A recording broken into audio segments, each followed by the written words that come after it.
Well, g'day guys, Reverend Dr. J.W. Morrison, theologist in the office. Just wanted to show my face a bit there. We'll turn that around. We might stay on, we'll see. We'll turn it there for now. We're looking at emotional incest. What is a narcissistic mother-son enmeshment? What is enmeshment? You have probably noticed that a mother's relationship with her son is different than that of her relationship with her daughter. When the mother is a narcissist, this difference becomes more extreme. While she may be jealous of her daughter and resent the fact that she is a younger, more beautiful, and better version of herself, she often becomes enmeshed with her son. The term enmeshment was first used in family therapy to describe a relationship between two or more people who are so connected to one another that they can lose their individuality. I'll just break in here for a minute, guys. It's not just the mother turning to the son because the daughter's more beautiful than her or this kind of thing. There is also the element where the father leaves the family and the mother turns to the son to make him into a surrogated partner, a little husband, the golden child, the man that she always wanted. There is typically an imbalance of power in the enmeshed relationship. One person becomes overly dependent on the other, and in the case of a narcissistic mother, she often suffocates her son with her neediness. She expects that he will be a reflection of her, but she often grooms him to be a replacement spouse. She believes it is her son's job to meet her unrealistic needs, and as a result, she is like an emotional vampire, sucking the life out of him. She drains him both physically and emotionally. How does the enmeshment occur between a narcissistic mother and her son? The problem with a narcissistic parent is that they don't see their children as independent people. They see them as extensions of their own identity, and as such, they often become vital sources of narcissistic supply. When a narcissistic mother views her son in this way, she wants to control every aspect of his life. She may begin to manipulate him to encourage him to become overly dependent upon her. She wants him to come to her for help in making decisions. Now she wants him to come to her, and believe you me, she will go to him as well. A lot of these narcissistic, infantile mothers turn to the son as a parent, and they will consult the son as far as who their partner should be, do they approve, this kind of thing. These women are very infantile. They haven't matured properly. There's something wrong with their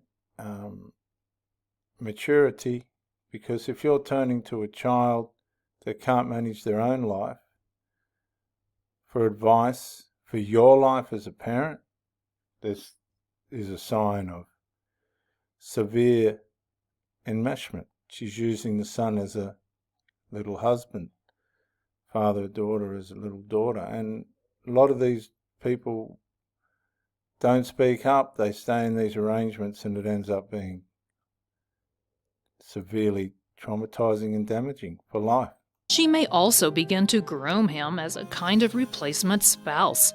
While this may never become a sexual relationship, it can do just as much damage. I've seen this firsthand, and it all looks wonderful on the surface. Oh, look at me and my son, how wonderful we are and how well we get along. But behind closed doors, there's also a viciousness associated with it, and they undermine all outsiders that come into their lives, the life of the son or the mother. In the case of the mother, the son will undermine that.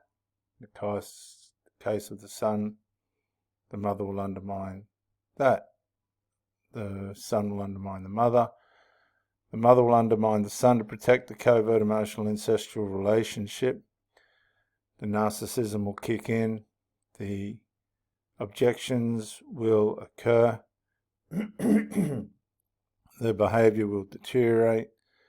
They'll put stress on the relationship to manifest the other person into a more thorough, re-establish the commitment and supply, emotional supply that comes out of it. It's a really unhealthy bond. The narcissistic mother fears abandonment, and when she becomes enmeshed with her son, she begins to try to control him so that he will never leave her. She has little concern for his healthy development. She is only thinking about her own needs. I've seen the 25, 30, 35, 40-year-old consequences on these males, and the mother just keeps rocking on, and these blokes remain infantile. They remain very feminine, and they remain very immature. A lot of them never ever leave home. Although this sounds like she is the one who is dependent upon her son, she is actually the one in control. She uses manipulation to get him to attend to her emotional and physical needs. Another thing that I noticed is they'll blame the son and they'll say, oh, he's just being like his father. Father's usually gone. But like she said, it's not the son at all. The mother's groomed this person to be the way they are. She's maintained it and sustained it, and deliberately made this person dependent on her to guarantee that she'll never be on her own. She may even eventually expect him to manage her affairs and finances. What are the... Did you see what she just said? They'll even arrange it for them to manage their affairs and finances. These children are in all parts of these people's business, and if you get mixed up with one of these people, they're going to know all your personal, intimate relationship business as well. Signs of enmeshment with a narcissist. There are several indications a son might be enmeshed with his narcissistic mother. They all indicate... Now, they've got pictures of young blokes here, but don't be deceived by that. A lot of these people are 20, 30, 40, even 50 years old. That her emotional abuse has worked to bind her son to her in a way that is difficult to undo. The most common signs are the following. Her son feels like he can't do anything without his mother's approval. He is obsessed with his mother's well-being. He feels obligated to take care of her. He puts her needs before his. It's quite interesting, this bit, because I've had women that have gone into hospital for serious, very serious operations and things, and to me, I actually found the opposite, possibly because the mother was in a relationship. Their objections to this will leave an attitude of, oh, well, he's looking after you, let him do it. These sons never come near their mothers, and when they did, it was business as usual. Do what I want, get me what I want. This is the son to the mother. And then they disappear again. But in the background, they're trying to destroy the relationship that she might be having with an outside person. He feels he can't express his own opinions. He asks her opinion on everything. He refuses to make a decision without first consulting her. And this goes the other way as well. The mother lets these people know all their business, and it's catastrophic. He allows her to interfere in every aspect of his life. You might think about the enmeshed son as a mama's boy, and that's fairly accurate description. It is a very fairly accurate description. I've seen them have tantrums. I've seen them push things to the point where they've feigned sicknesses, breakdowns, emotional, mental, narcissistic collapses. I've seen women have to padlock the bedroom door to stop them from bashing down the door and barging in the middle of her privacy. I've seen them feign fainting, feign breakdowns, hurt themselves, cut themselves, destroy property.